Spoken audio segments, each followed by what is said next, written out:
Hey guys, welcome to a crazy, passionate, intense, and probably controversial episode of Outer Heaven, the Knives Monroe podcast. Of course, I'm your host. This is my show, Knives Monroe. Thank you for listening. I'm going to try something very different. I'm going to try to do something I've actually never done before, ever. And I'll be completely frank. I think this is episode 6 or something of that sort. And this is going to be a lot like episode 0, orientation. In terms of, there's no guest today. I'm not having a talk with anybody, no chat, no interview. It's just going to be me and you. So take it or leave it. Now, going back to that honesty I was talking about, I'm recording this with a Rode microphone attached to a boomstick inside my H4n Zoom microphone field recorder inside my PT Cruiser, and it's raining outside inside Austin, Texas. I'm not just visiting. I live here. I moved to Austin, Texas for good. So I'm just going to get into it. There's really no time to waste. If you heard last week's episode, in the opening, you heard me talk about a lot of things I wanted to get off my chest, and it was definitely about the Rio Grande Valley. It was about the RGV. Now, for those of you who are going to be hearing this years from now, months from now, someday, you might think, oh, this has nothing to do with me. I don't really care about this, and that's fine. But if you've ever lived in a town where you felt shackled, where you felt marginalized, where you felt like you were a fishbowl, a fish inside a fishbowl, and you couldn't grow. If you ever lived inside a town where ambition was killed, if you've ever lived in a town where, the greatest accomplishment you could ever make is to leave your town, then this actually does pertain to you. But I think many of my listeners might actually today be in the RGV in the Rio Grande Valley, so this is for you. I'm going to include in the show notes, and I insist that you watch it and you listen to it. It's a video I made in 2012 entitled Austin, Texas, 2012, I believe. And it's about 30 minutes. I shot it in my apartment, and when I used to live in Austin, I lived in Austin for 9 months in 2012 to 2013. Right after my first feature film, Her Doppelganger, 2 days after that movie premiere, I was in Austin, Texas, with less than $100 in my pocket. And I was homeless for 6 weeks on 6th Street, no less. I got a job at a Walmart. I was able to get an apartment, and that became the biggest depression of my life. And I don't mean some sort of medical issue, chemical imbalance with my head. It was really just a depression. I believe the exact opposite of expression is depression. If you can't express yourself, you start feeling like you're dying. And that was my experience the first time I moved from the Rio Grande Valley. I went from the highest high, selling out a movie theater, to the lowest low, sleeping on a second-story fire escape down 6th Street. And this isn't a boo-hoo why. I mean, this was all through my own volition. That's something that I wanted to do. If you want more context to that, check the show notes, and you're going to see a link to a YouTube video that I made 4 years ago that goes more into depth about that journey. Now, that's not what I want to talk about. I don't want to talk about, wow, I did it. I was able to move out of my hometown, and now I'm in a big city, and this isn't that, okay? This is really more of a wake-up call, and I just want to preface this with, guys, I know how I'm interpreted, and I know how I sound, and I'm aware of how I come across to most people, maybe 95% of people. That guy's an asshole. That guy's an arrogant little shit. Who the fuck does Knives Monroe think he is? I've heard it all. I've got into fist fights, actual physical altercations, due to the tone of my voice, due to sometimes sounding sarcastic. But I'll tell you, yeah, I joke around, of course. And I find humor in tension. If I'm going to feel tense, if I'm going to feel stressed out, I'll break the tension. I'll do something fun instead to snap out of it, right? But I'm also, don't confuse passion with anger. That's what this is. I'm not angry. I'm not upset. I'm not depressed. I'm not stressed out. I was all those things in the Rio Grande Valley. And I'm not those things here. I lived in Donna, Texas my entire life. I was born in Tulsa, Oklahoma. I moved to Dallas, Texas. I moved to Donna when I was 6 years old. And pretty much stayed there until I was 28. Donna's given me a lot. It's given me a lot of convenience. It's given me my friends. It's given me my family. Met my girlfriend in Donna, Texas. Hey, Claire. I have my family. That's where we were, in Donna, Texas. Right in between Brownsville and Mission. In the center, right? Up until last year, Donna, Texas had nothing until now it has a Walmart. That doesn't make it special. It just means that more intelligent people with greater resources know the valley for what it is, and they're going to put franchises all around town. You're going to get a new P.F. Chang, you're going to get a new fucking Panda Express, you're going to get a new McDonald's and a new Walmart. So when people say that the RGV is growing, that's how it's growing. It's taking more money from you guys. It's not growing artistically. You might think it is. I thought it was. I hoped that it was. I convinced myself that it was. When I went to Austin the first time to live, I wanted to grow, I wanted to suffer, and I wanted to learn. And instead, I really hurt myself, and I hurt my brain. And I chalked that up to young age. I was 24 at the time. And it wasn't until I met Claire, she saved my life. And I moved back to Donna. I had to go see about a girl. And it kind of felt like a failure at the same time. It felt like Austin didn't work out. It felt like I couldn't hack it. And I couldn't. I was weak. And that's the truth. I was weak. But through my family and through educating myself and through repetition, I rewired my brain, and I demanded more for myself than anybody could ever possibly expect from me. And I got out, and I came to Austin a much stronger person this time around. And I think it's going to work this time. And I'm not going to ever let myself fail. You have to remember, guys, what you have to go back to.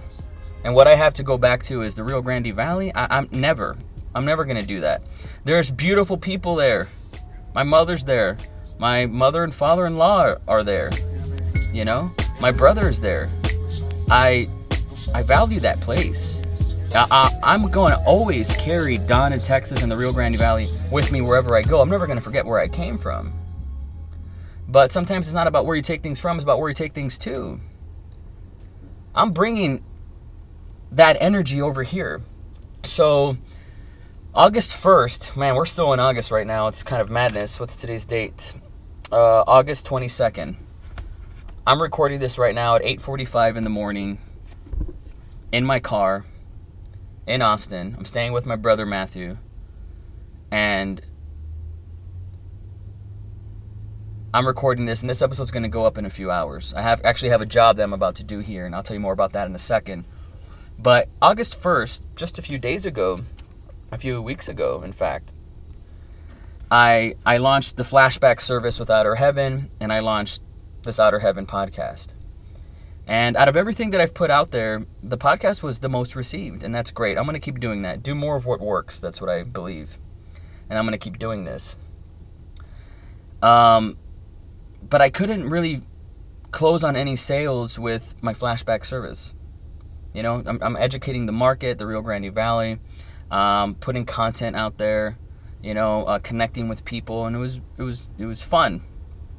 But I started getting stressed out because I didn't have a day job to go back to, and you have to understand that I've worked at McDonald's, Burger King, Whataburger. I've worked at House of China, Lowe's, H-E-B, Walmart. That's the only jobs I'm really qualified for on paper in the Rio Grande Valley. I don't have a degree. College isn't my thing. I gave it a shot. It didn't work out. That's just not me. Okay? I'm a guy in 3rd grade that they put in a gifted and talented class, and I knew myself enough. I knew myself enough to know, and I was self-aware enough to know that I didn't really belong there. I didn't belong there. I didn't understand academics and academia the way my peers did. You know? But the fact that people believe that I was, you know, smarter than what people gave me credit for, the fact that somebody believed in me, you have to understand, from 2nd grade, I had an accent, an Oklahoma accent. I couldn't roll my R's. So I guess I would say, you know, Wabut instead of Robert, right? And so when I was in 2nd grade, I went to Ochoa Elementary, and the teachers put me in a mentally disabled class. They're like, this kid, you know, it's not all right up there. Of course, my mom got upset, fucked shit up, and, you know, demanded I was put into a normal classroom, started taking me to speech therapy. That was my 2nd grade. Then to go to 3rd grade and to say that I was a gifted and talented student, I was like, what? Like, I didn't believe that. I was like, gifted and talent? What? No. You know, I don't really ever think I gave any indication that I was that. I don't even know to this day how I got in there, 3rd, 4th, and 5th grade. I don't know how I got that. Come 6th grade, you know, I always tell people I have a 3rd grade education because middle school was shit. I didn't get anything out of the Donna middle school system. I didn't get anything. I didn't get anything out of the Donna high school system. Shout out to my psychology and sociology teacher, Mr. Zamora, and my computer teacher, Mr. Hernandez and Mr. Jet. Shout out to those dudes. But I didn't get anything out of high school. I pretty much showed up, you know, for the free lunch. I didn't get anything out of high school, and it was the Texas system, and it was the Rio Grande Valley, man. The standards are so fucking low there. You know exactly what I'm talking about. You're not surprised. You're not surprised. You know exactly what I'm talking about. Some of you guys are teachers. All of you guys used to be students, and if you came through that system in South Texas, what'd you get out of it? I wasn't that guy that, you know, for some people, they get school, they get the system of school, and they realize I got to get all A's, and I got to do this, and I got to do the homework, and I got to go to college, and I got to do this. That's great. I wasn't that guy. My brain, you know, I was a very self-aware kid as a child. I was very self-aware. At 4 years old, I was aware of my own consciousness. You know, I was aware of my place in my family, my role in the world, and the inadequacy of being a child. I mean, I was involved with that. You know, I had anxiety, you know, for sure in 2nd grade. I wanted to fuck every girl that I could in 2nd grade. In kindergarten, I just wanted to lie down on girls, and I wanted to hold hands with them. That was like so preoccupied in my mind, and nothing happened to me when I was a little baby or anything like that. Like, I was just so self-aware and so aware of, you know, my brain and my body, and I just wanted to love people. You know, I didn't have any friends until freshman year.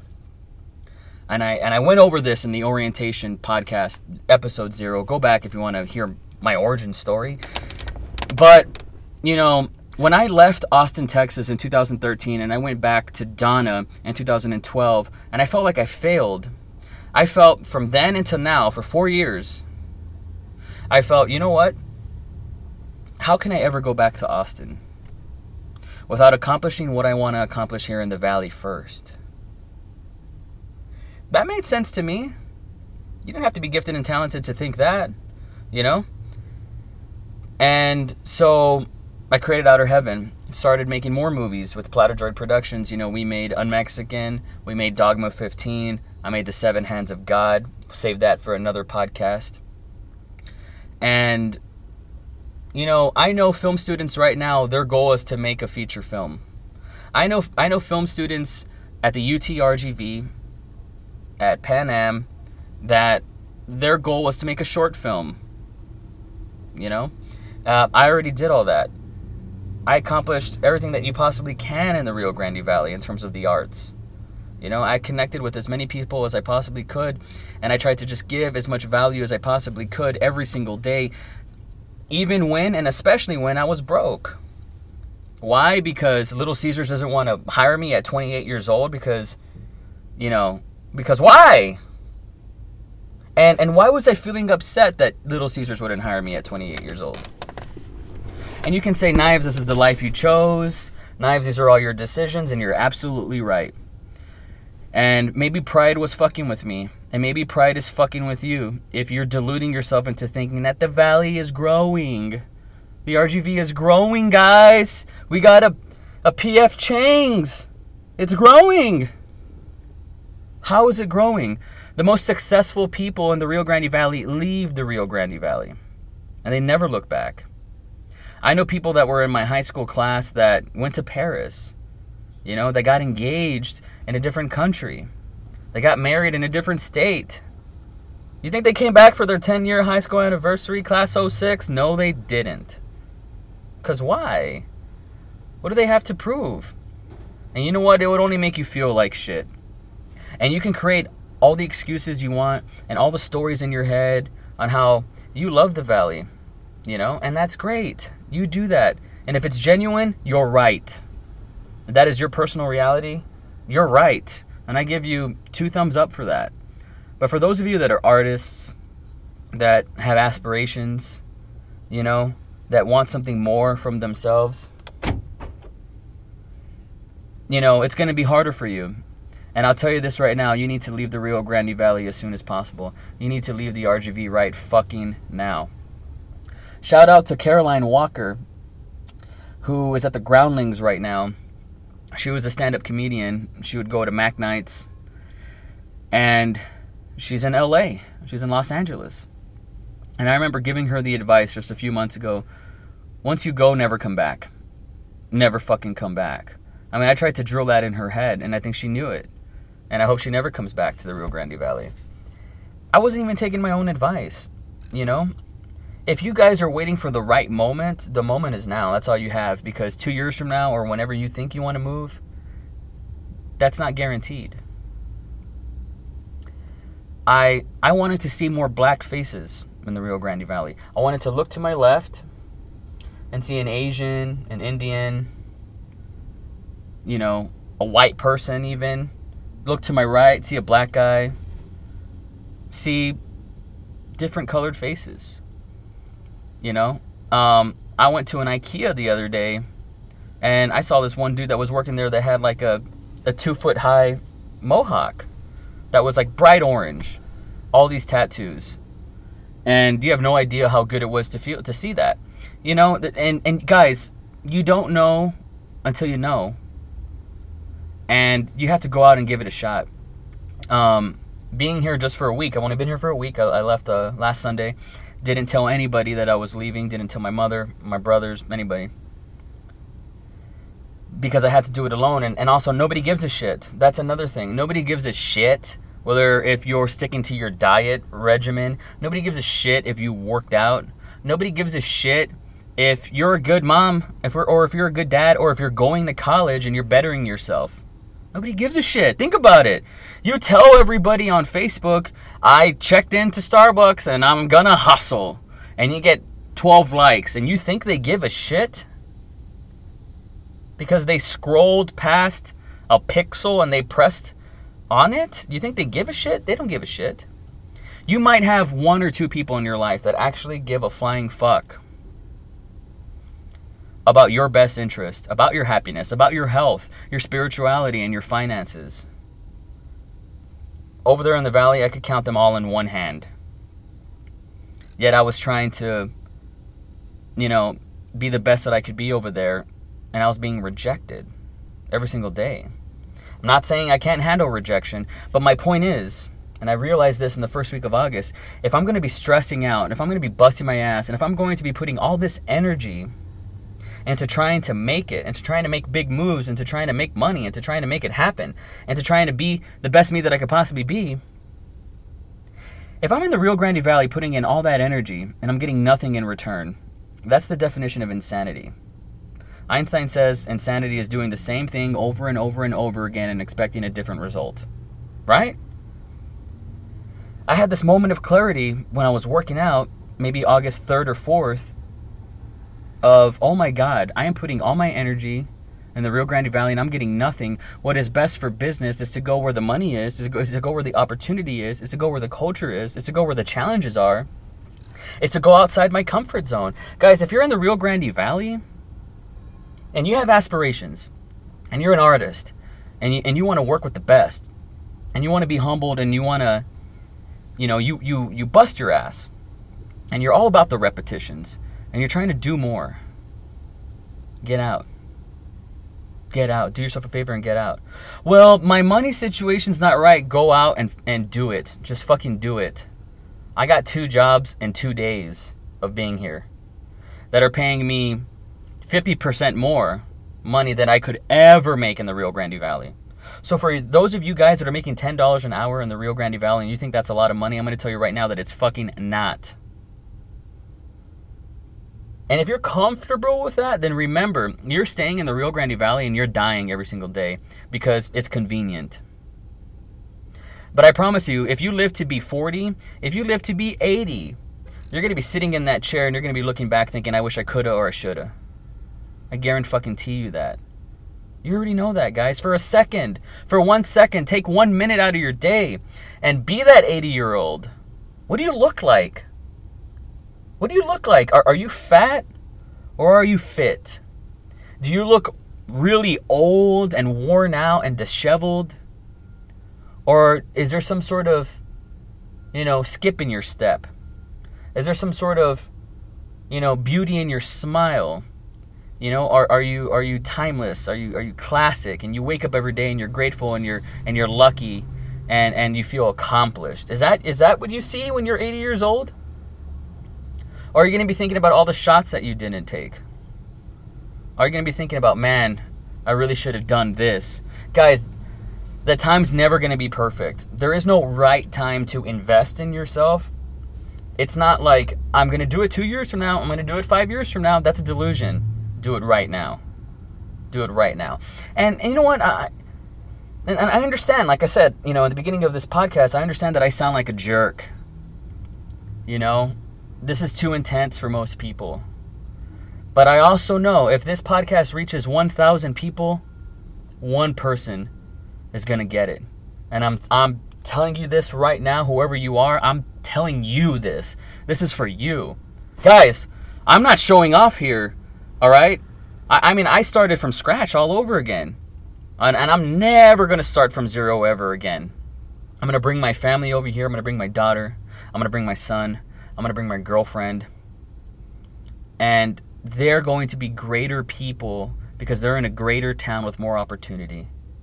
Guys, it doesn't have to be Austin, you understand? It could be anything. It could be San Antonio. It could be Corpus Christi. It could be Houston, Dallas.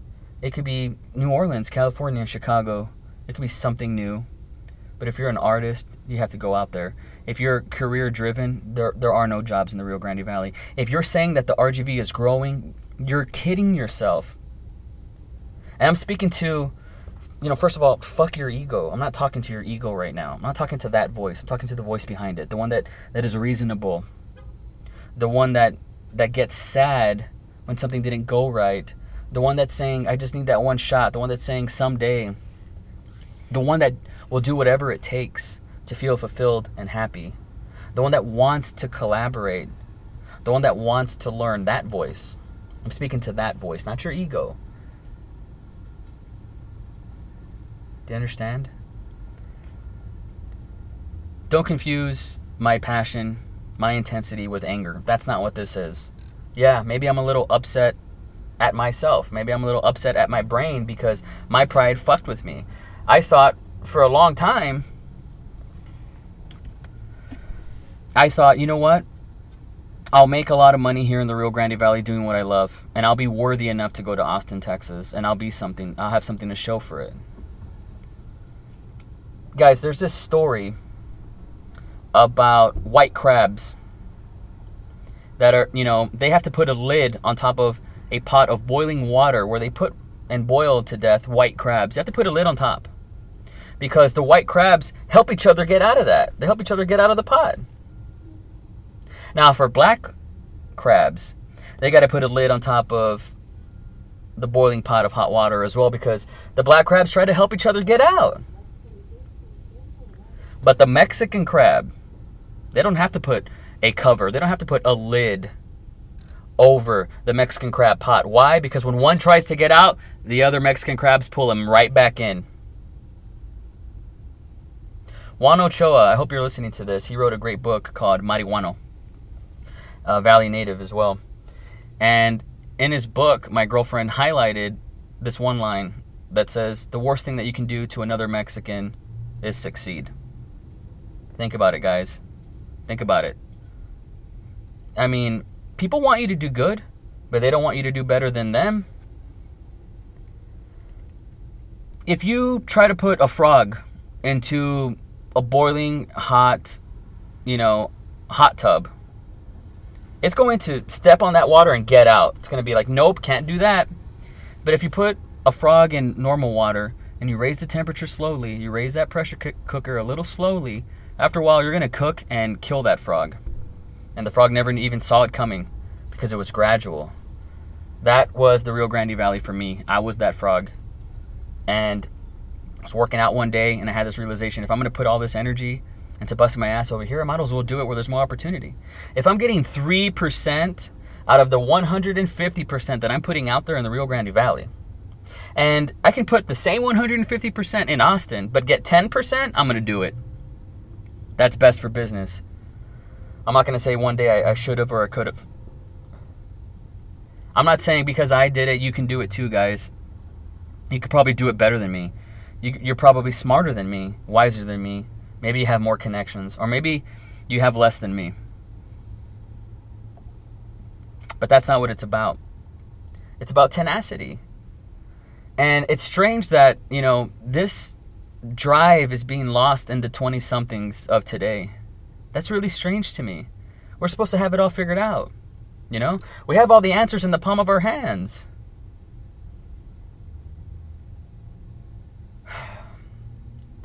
It is a little frustrating, guys. I wanted you to know because the podcast is going to change. I was interviewing and talking with guys that I considered the future, not just of the Rio Grande Valley, but of the world. And I'm really just expanding that spectrum. I'm broadening that horizon, making it wider. I'm expanding the reach. The podcast spirit is not going to change. As a matter of fact, I'm a big picture guy. You're going to look back on this episode years from now and be like, this is what he was doing in the beginning. This is where he was at. I'm committed to stay true to my Monday and Thursday format. I'm committed to that. I'm going to do it forever. And you have that to look forward to. And I'm sharing this because the only thing I know is how to use myself as an example. Guys, I wasn't blessed with talent. I wasn't blessed with skill. I'm not naturally gifted. I didn't have anything. I remember, eating, my food was paid by food stamps when I was growing up. I lived in a dilapidated trailer when I was growing up. I lived with my grandma in her house where she raised her 8 kids. I grew up there. And my only advantage in life was being raised by a single mother who educated herself, went to college, and built her own fucking house. I mean, this is a woman that was born in 1965, This is a woman, when she was a little kid, at 2nd grade, they're telling her, do you want to work or do you want to go to school? And guess what all my uncles did? Guess what they chose? They chose work. And they weren't thinking long term, but all the women in my family, my aunts, my mother, they went to college. And they thought ahead. And they're winning. They're winning at life. They did the right thing. And I grew up seeing my mother, when she was like my age today, graduate. That was all I needed, was, to see the work. Guys, you're telling me you don't have anybody in your family that hasn't inspired you, that hasn't shown you what it's like to work hard? You don't know anybody, a friend of a family, you don't know anybody online that you look up to? You don't have any heroes? In episode 0 of this podcast, I talk about my dads, CM Punk, Marilyn Manson, Tony Robbins, Quentin Tarantino, Kanye West. These guys that told me it was okay. Told me, you know what? People are going to call you an asshole, but you're a prophet, and you're right. And he said this was going to happen, and 5 years later, 10 years later, 20 years later, it did. Those were my dads, because I didn't have a dad. I didn't actually have a real father that gave a fuck about me. This is a guy that when I got his number, and I called him when I was 12 years old, I asked him, how come he never wrote me? How come he never sent me a birthday card? How come he never tried to find me? How come when my brother got run over by a car, how come he didn't call us to see how we were doing? To see if his son, my brother, is alive? And he said, because I don't give a fuck. Word for word, that's what he said, because I don't give a fuck. And then I started to cry, and he said, why are you crying, you faggot? Why the fuck are you crying? You know? And of course my mother was on the other line, and she gave him what for. But that guy's not my dad. My dad is CM Punk. My dad was drug-free, alcohol-free, and was obsessed with his dream and accomplished his dream. My dad was Tony Robbins, a guy that, you know, his mother poured, you know, dishwashing soap down his throat. His mother was a little nutso. He didn't have certainty growing up. But he read a book a day for 5 years, from like 17 to 22, and he educated his ace. He educated himself. That's my dad. And now this guy is the head of, 12 companies. He's a multi-billionaire. He writes books and he donates all the profits in advance to feeding homeless people. That's my dad. That gives me something to work towards and gives me something to aspire to. Quentin Tarantino, who dropped out of high school, that's my dad. And he had a burning passion to be a filmmaker and to be one of the greatest filmmakers of all time that ever was. And, he wrote many scripts, and he was lucky enough to sell one of his scripts, and he was lucky enough to, based on good word and based on his work on the page, was able to find financing to make Reservoir Dogs when he was 29 years old, living with his mother, working at a video store. That's my dad. Showing me that it's possible if you get outside your comfort zone, if you leave behind the stories that drag you down, that anchor you down, that hold you down like chains, that's my dad. Marilyn Manson, I read his autobiography when I was like 10, 11, 12 years old, a book that he wrote himself, and he's a big, misinterpreted guy. He was the personification of fear in the 90s and early 2000s. People blamed Columbine High School on him, right? Remember that? This is a guy that is misinterpreted. People considered him the Antichrist, but he's far more intelligent than anybody's ever given him credit for. And if Bill O'Reilly's going to have him on his show, guess he's going to sound smarter. Marilyn Manson's my dad. And these guys are the ones that raised me. Kanye West. I'm sorry, guys. I'm sorry. I know how you guys, the majority of you, feel about Kanye. I know how you guys feel. He's an asshole. He's an arrogant jerk. His music's not that good. Whatever. Everything he said he was going to do, he's done. The work speaks for itself. And yeah, he's a controversial figure. And yeah, he's been an arrogant asshole, but he's growing. And he's lived his dreams. And his product, his music is phenomenal. And he's changed and revolutionized the game. And guess what? Everybody that's in that field, everybody that's a rapper, dreams that they were Kanye. Steve Jobs, this guy was a visionary. This guy was quote-unquote hard to work with. All these guys that I'm talking about, my dads, have overcome many odds, have overcome adversity, and still do today. And that attitude has taken them where they needed to go. And they got outside their comfort zone, and they did whatever it took. If you're hearing this right now and you're thinking, man, Knives Monroe is an idealist. If you're thinking, man, he's, he lives in his head. This is all a fantasy. Guys, I know this was the tagline of my first movie, but it started out as a fantasy. You have to envision it first, everybody. You have to see it first. You have to feel the result first. And then it's real in you. Even before it's real. Even before it happens. And then you use your potential, you take action, you get those results. And getting those results reinforce those beliefs. And that's where it started from. You had to imagine the results. It's a circle, guys. It's a circle. You got to have the right beliefs. And you have to believe in yourself and invest in yourself. And then you have to utilize your potential. After you've utilized your potential and you believe in yourself, you have momentum, you have leverage, you take action. You take enough action, you change your approach, you do it long and hard enough, you get the results. Once you get the results, it reinforces your beliefs. So you take, you use your potential and you take even more action, you get more results. And that's a cycle. And if you do that on the span of 10, 15, 20 years, what does that look like? Guys, there's two motivating characteristics, two fundamental factors that go into why people do what they do. And it's fear or it's love, isn't it? It's pain or it's pleasure. It's a yin or a yang. It's black and white. And guys, we all feel it. It's normal. It's the human condition. Tony Robbins says that, the brain's 1,000,000 years old. It's not designed to make you happy. That's your job. It's designed to make you survive. But after a while, guys, that's all I was doing in the Rio Grande Valley. I was just surviving. I didn't want to survive. I wanted to thrive. Do you understand that?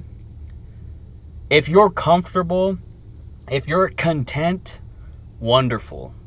If you're satisfied, great. Good for you. Awesome. I'm not talking to you then, because you got it all figured out. It must be working for you. Guys, when I was in the Rio Grande Valley, talking to some artists, Sean Mecca, yeah, you know who you are. Rappers out there, people that are all about hustle. Yet I had to tell them, hey, let's meet up. Let's have lunch. I want to do something for you. They wanted to talk to me about doing a music video, about collaborating, or they wanted advice, or they just wanted to talk, or they wanted to spitball some ideas. And they wouldn't show up. Edward Ayala, I'm calling your motherfucking bitch ass out right now too. You're a coward.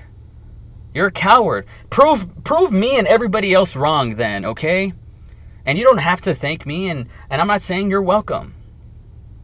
But we are what we do consistently. And I spent a bulk of my conversations out there in the Rio Grande Valley.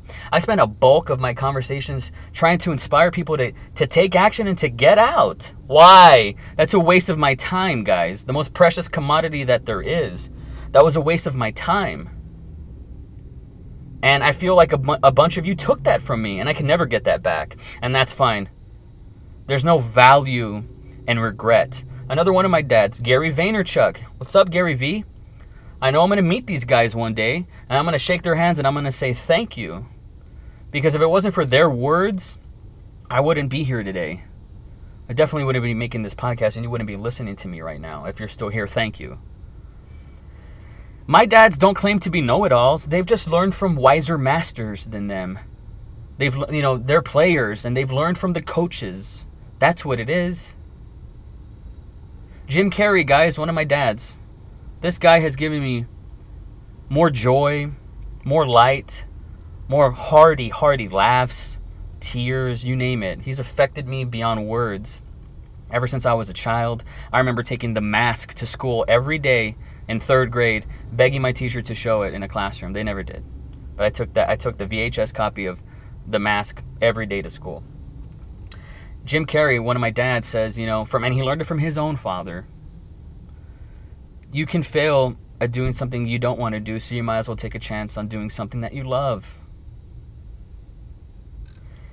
Failure to me was not making the call. Failure to me was not following through. Failure to me was saying someday. Failure to me was procrastinating, was being lazy, was sleeping in, was wanting 2 or 3 more hours of sleep because I was tired. Because of whatever reason. That was failure to me. Ask yourself, guys, where are you at? Turn your brain on. Shut your ego off. You need to get self-aware. You need to wake the fuck up. It's 2016. It's August. People have already given up. What the fuck happened to your New Year's resolution? Where did that go? Where did that go? 2014, my New Year's resolution was to take a picture every day that year, and I did. 2015, what was my New Year's resolution? I don't recall, but I did it.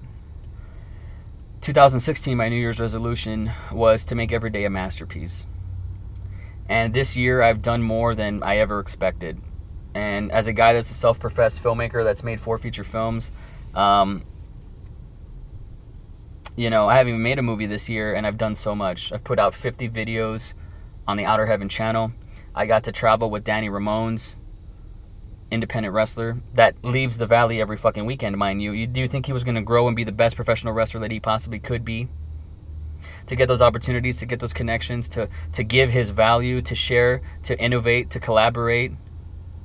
You think he was going to be able to do that in the Rio Grande Valley at Cine El Rey every Friday wrestling the same fucking guys? No, absolutely not.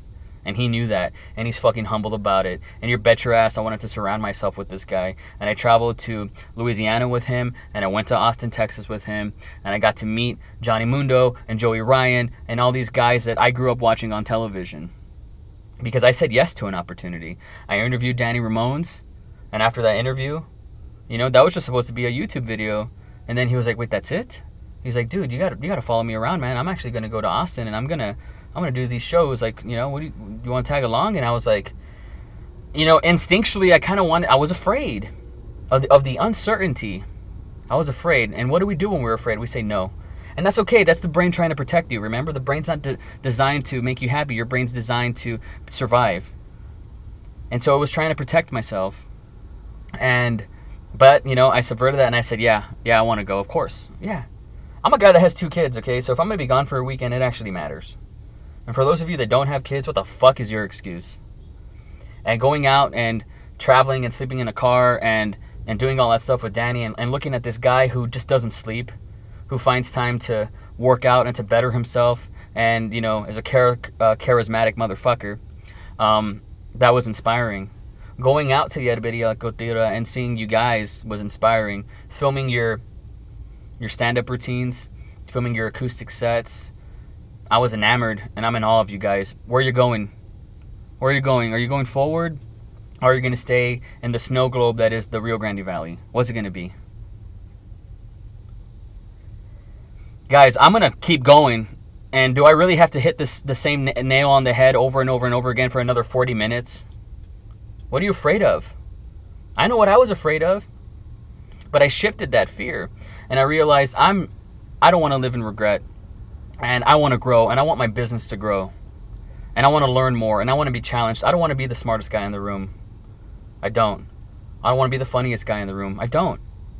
A lot of you guys are complacent in the Rio Grande Valley. You're comfortable being the big fish in a small pond. Motherfucker, I was a whale inside of a teardrop over there. And it drove me fucking crazy. Okay? I remember 2010 looking around, looking for the head honcho of the film scene in the Rio Grande Valley. And, you know who's around from 2010? 97% of them dropped off. They're gone. They're gone. They're irrelevant. Their dream is dead. And so I inevitably took over, guys. This isn't my ego talking. This is just what I looked around at. Okay? And I've been fortunate enough to be blessed by people that have shared that with me. Okay? I did my best to give back, man. I was the first filmmaker that I know of in the Rio Grande Valley to not just produce, edit, write, photograph, edit, direct, make a movie by himself on the budget of hot dogs and handshakes, put it at the Border Theater, sell that motherfucker out. I was the first filmmaker to do that. And you know what? Before that, to calcify that film experience, I put your trailers before that movie. Yeah, I'm talking to you, Christian Blake. Yeah, I'm talking to you, Johnny Hernandez. Quint Rogers. None of those movies came out, guys. None of those movies came out. You understand? Joe Rios, you've been working on Refresh for how many years? No disrespect, guys. I'm saying this out of love. You know how I said earlier in this podcast, nobody gives a shit about your creative endeavor. Nobody gives a shit about your spirituality, your finances, your politics. Nobody gives a flying fuck. They'll project their opinion onto you. That doesn't mean that they care about yours. If I'm calling you out, Johnny, Christian, Joe, Quint, if I'm calling you out, It's because I care. Because I can't grow in the Rio Grande Valley if you guys aren't growing. And so I looked towards the future. I looked towards the 17, 18, 19-year-old guys. They're doing their own thing, and that's great. That's great. I wanted so desperately, like a relationship that just kept cheating on me over and over and over again, and thinking that one day it was going to change. I wanted so desperately to have a film scene in the Rio Grande Valley, but guess what? Because of people's egos, that never, ever fucking happened. I wanted that more than anybody. My brother, Jeremy, and I'm sorry if I'm putting you on blast, man, but you've heard me basically yell at you. You've heard me basically yell at you, because of your ambition or lack thereof, because of your apathy. It hurts, man. It hurts because when I look at you, I see greatness. If I was just blessed to be in your body, I feel like I'd have more advantage. But I wasn't, man. I'm a pudgy, light-skinned Hispanic with weird tattoos and a mohawk, and I don't even care about how I dress. I'm not even conscious of that. You know what I mean? And I look at these fit, golden tan, beautiful curly-headed people like my brother that have it all, but don't even know what hard work is. Don't know what it feels like to cash in on yourself and to go all in. I remember, and I'm sorry, Jeremy, I love you. I'm only saying this because I love you. And if you think I'm an asshole because of this, you know what? So be it, man, because I'm doing the right thing. This is the right thing. The wrong thing would be to put my head down, to navel gaze, and let this happen. I would regret that, okay? But I remember you wanting to be in a band and saying, all I need is a bassist. All I need is a bass guitar. If I had my own bass, I would be able to do it by myself. And I got you a bass guitar for Christmas, and you never used it. I don't care about the money. But I've invested in your dreams, bro. I've invested in your dreams, and I've just seen you let it pass you by. And you know what, man? I know this is very personal, but if you want to work for NASA, you got to get your act together, man. You know what you got to do, and you're on your way, and I am proud of you. But I'm not going to applaud you for the little that you've done. I'm not going to reward you for the little that you've done. Not yet. Keep going, man. Just do it. And you know what? The time's going to come when you're going to have to leave the Rio Grande Valley, when you're going to have to go say goodbye to your mom. And that's just what it is. And it's fucking hard. But there is no other way, and there never fucking was. Don't misinterpret me, guys.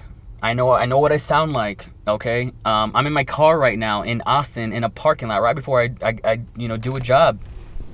I couldn't get work in the Rio Grande Valley. People kept telling me, "Have you applied at T-Mobile? Have you applied at T-Mobile?" Guys, I applied at T-Mobile 12 times. I passed their test 6 times. I must have tried to work there every year, like 4 times a year since 2011. I never got in. And that's fine. But if I did get in, I would have get paid, what, $14, $15 an hour? I would have been stuck in the valley for sure after that. But I didn't want to just exist paying rent.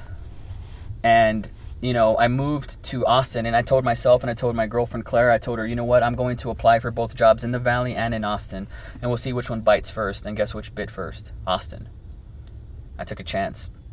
And now I'm working a job at Apple. Pays me 14 some an hour, unlimited overtime, benefits. That's pretty fucking gnarly. I would have never got that in the Rio Grande Valley. I never did.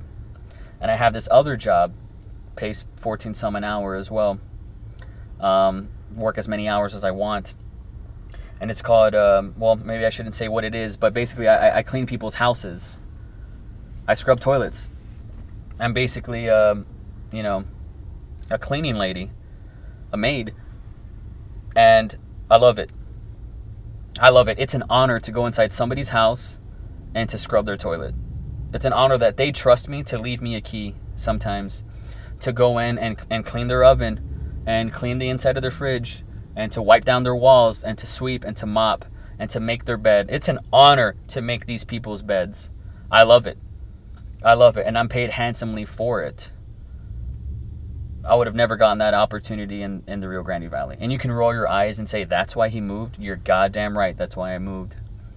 And I have a meeting this Wednesday with an entrepreneur who's, shout out to Amani, who, has space to make podcasts, to paint, to film, to take photos, to edit, to act, a green screen, you name it.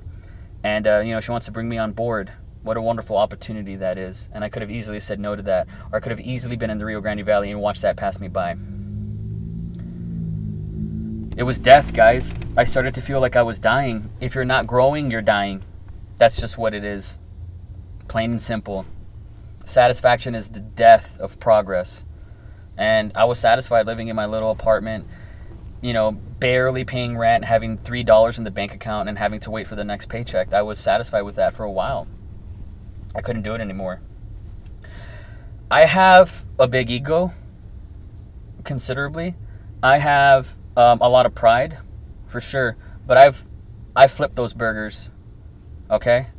And I've been raped creatively by people that have stolen $7,000 of my money and expect me to feel remorse about a terrible experience that happened years ago. And I grew up and I forgave those people that hurt me, and I moved on and I did the right thing. I flipped those burgers. I made those phone calls. I took those soup calls, and I talked on the phone with people that wished death on my grandma because they couldn't get a $35 refund for something that they didn't deserve, for a system that they try to abuse. I went through that. Sure. Would do it again. I worked at call centers, and I walked into champion, and I clocked out 10 hours later, and I walked out of champion. Not because I'm special, because that's a state of mind. And I'd go inside the break room, and on moments where everybody else is drinking Red Bull and Starbucks and all this other stuff, Monsters, I go inside the break room and I do 25 push-ups and clap my hands together, get into state, listen to Cult of Personality on Spotify in living color, blasting inside my ears, and guess what? I feel like a fucking champion, and I'm out there and I do the work, and I'm not afraid, and I have more energy than any of those cocksuckers that are drinking and snorting Red Bull and Monsters and whatever else. That doesn't make me better than you, but it's a state of mind. And I've cultured it, and I've learned it. You have to master the brain, guys. If you know what I mean, you have to learn how to be entertained by the brain and to use it to help you. Are you in control, or are you letting life control you? Ask yourself, what are your choices? Is it Coke and Pepsi? That's not a fucking choice. You know what I mean? Invest in yourself. You have to know what your outcome is. What's your outcome? What do you want? What are you really after? What do you value in life? What is your belief system that supports that value? If you got to change some shit up, then that's what you got to do. All the dads that I mentioned before me, and even the ones, these heroes that I have, like Sasha Banks, 24-year-old that is kind of done it all, that achieved her dream. There was once a time when nobody believed in her. There was once a time when nobody believed in these guys. Guys, Peyton Manning, one of the greatest quarterbacks to ever play the game, top 5 for sure. Some would say the greatest of all time if you look at just the numbers alone. Overcame adversity. Remember when they played the Seahawks and they just got demolished?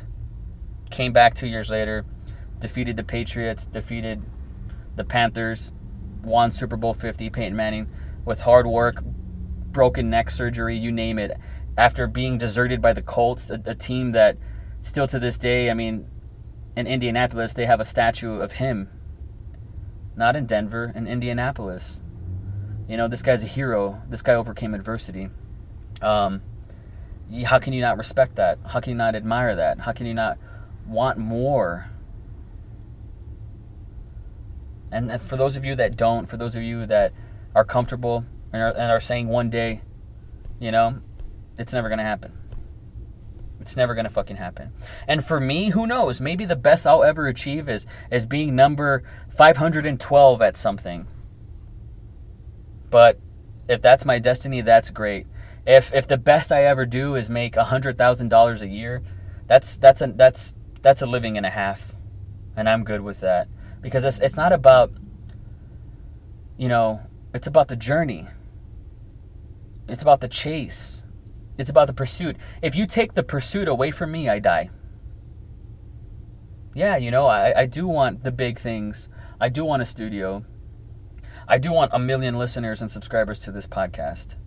I do want to be able to control the conversation and produce and make the movies that I want to make and write the stuff that I want to write and find the people that I want and not have to settle for, film students and hacks that aren't going to be doing this a year from now that think that they're doing me a favor.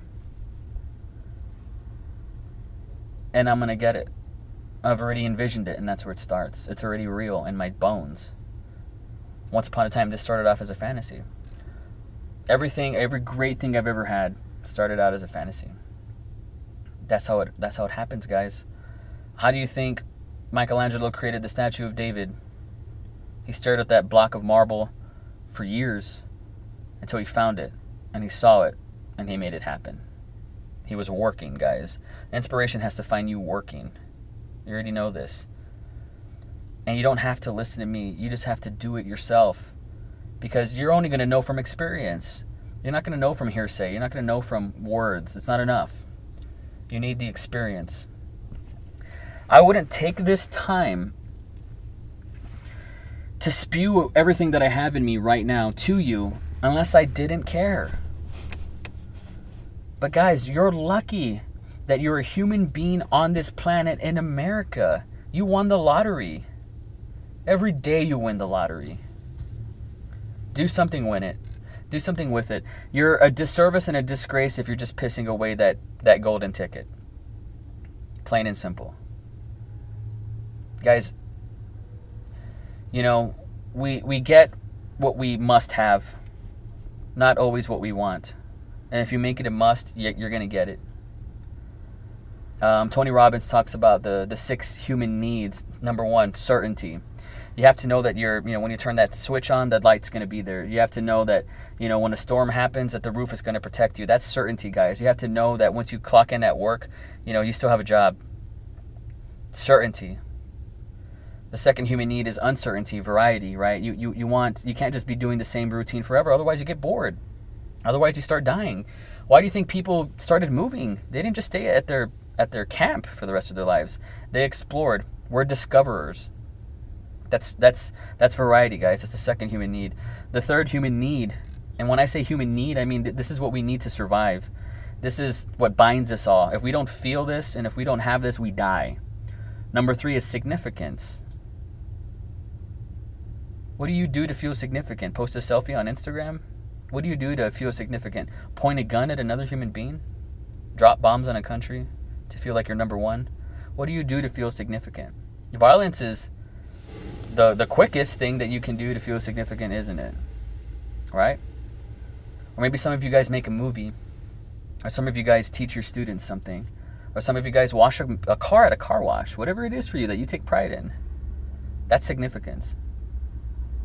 And number 4, of course, is love and connection. If you don't have love and connection, you die. If a human being doesn't coddle and hold their baby, the baby dies. Love and connection, guys. That's a big motivating factor for what you do, why you do what you do. You want to feel that love. You want it to be reciprocated. You want to feel connected with other people. Those are the 4 basic human fundamental needs that we all need to achieve, and we all do. Some of us achieve them at a priority, more so than the other. Some people value significance over certainty. Some people value love and connection over significance. But the last 2 human needs are growth and contribution. Those are the spiritual needs, and not everybody gets there. If you want to feel achieved, you can do your best to, nail your first 4 human needs. If you want to feel, fulfilled, you have to give back and you have to grow. That's just the way it is, guys. This isn't an opinion. This is neuro-linguistic programming. The more we learn about the brain, the more we learn why we do what we do, guys. And the information is out there. It's no longer about knowing more. It's no longer about that, because we all have the same. It's democratized. The playing field is the same for all of us. It's no longer about knowing more. It's about doing what you know. It's always been about that. You can call it capitalism. You can call it a meritocracy. But I call it fair. And it is whether it is what it is, whether you like it or not. And the best always win. That's just the way it is. You can't grow if you're me in the Rio Grande Valley. Can you grow if you're you in that town? Can you? Ask yourself that. Can you give back as much as you possibly can before bettering yourself in the Rio Grande Valley? Ask yourself that. I'm on the journey, guys. It's not over for me. It's not over for me. But, you know, my passion has opened doors. My vision has manifested and became concrete in my future. I've seen it happen. It started in my head. I wrote it down on the paper, on the page, and I saw it come to life on the screen.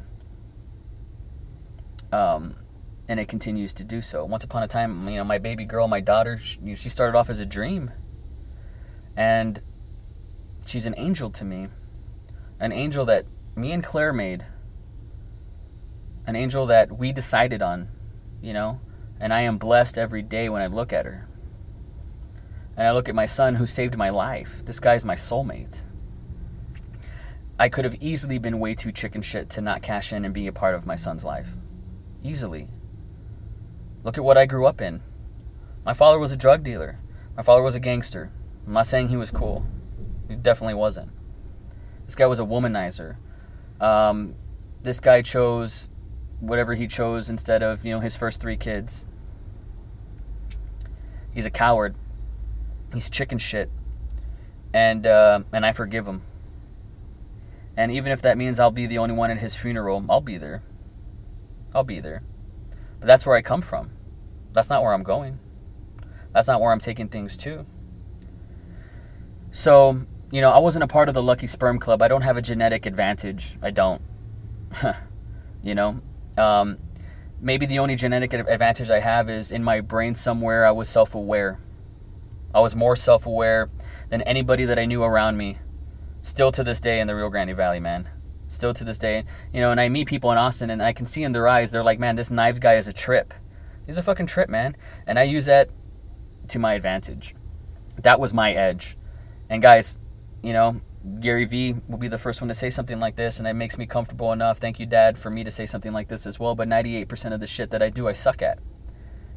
And the 2% of the things that I'm incredible at, that's what I do. And that's where I get most of my reward, and that's how I feel fulfilled, and that's where I fulfill my destiny. You don't know how you're going to get there along the way. You course correct. Destiny, destination. But know where you're going and make that forward progress. You know, I was dying in the Rio Grande Valley. It was 4th and 40. And I didn't even have a super kick. I didn't even have a field goal in me. 4th and 40, guys. And I fucking threw it. And you know what? Here I am in Austin, Texas, and I got a first down. Forward progress. I'm in it to win it.